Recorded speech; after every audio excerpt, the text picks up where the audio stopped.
will take the oath of office and officially become our Secretary of Health and Human Services. Just as I promised last year, Bobby is going to lead a great national mission to make America healthy again. But in his campaign for president in 2024, Bobby brought together a coalition of supporters across party lines, and he really worked very hard, and he had tremendous support, unbelievable support.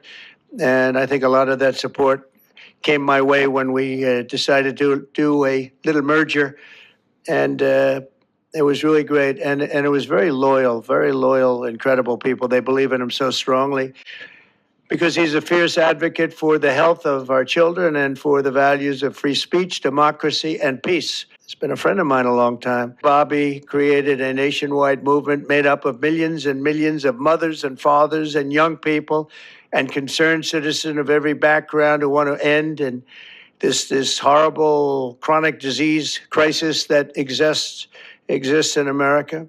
He's absolutely committed to getting dangerous chemicals out of our environment and out of our food supply. And the United States spends more money in health than any other country on earth, but we're growing sicker every year. We're not as healthy as countries that spend just a fraction of what we spend, so there's something wrong. He's going to figure it out. We've seen staggering increases in cancer rates across all age demographics, including more than 40% increase in childhood cancer since 1975. Who can believe that? Immediately after Bobby is sworn in, I will be signing an executive order establishing the President's Commission to make America healthy again. This groundbreaking commission will be charged with investigating what is causing the decades-long increase in chronic illness, reporting its findings, and delivering an action plan to the American people. And it's going to be a plan that people are really waiting to hear.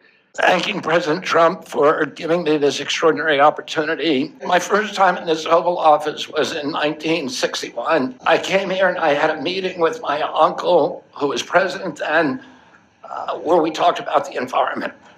He was involved deeply, as we all know, in restoring physical fitness in this country.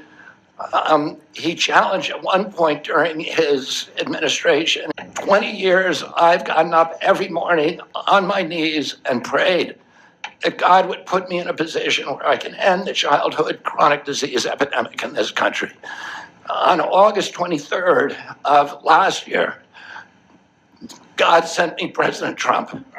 And he gave me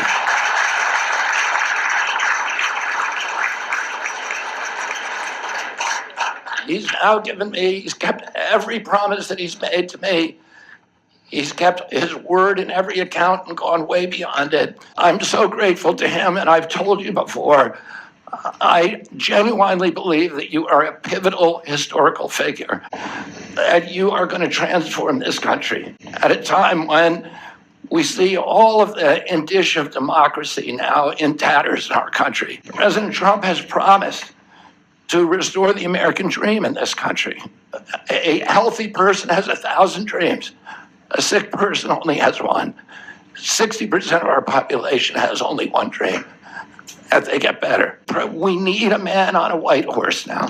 We need somebody who is willing to come in and has the spine and the guts and the strength to challenge orthodoxies, to stand in the way of vested interests, and to break institutions that have turned against our democracy. He is that hero. We need a revolutionary figure, and you are that figure, and I'm very grateful for you for giving me this opportunity. Plans are radical transparency and returning gold standard science to NIH, the FDA, and CDC, to ending the corruption, ending the corporate capture of those agencies, getting rid of the people on those panels that have conflicts of interest. So we can do unadored and unimpeded science rather than the kind of product that is coming out of those agencies today. When people actually hear what I think about vaccines, which is common sense, which is vaccines should be tested, they should be safe, everybody should have informed consent, people are reacting because they hear things about me that aren't true.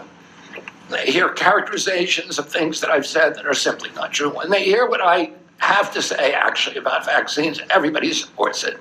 All of our children need to be protected. And whether you're in a blue state or red state, I'm going to do everything I can to work with you, whether you're Democrat or Republican, to restore child's health in this country.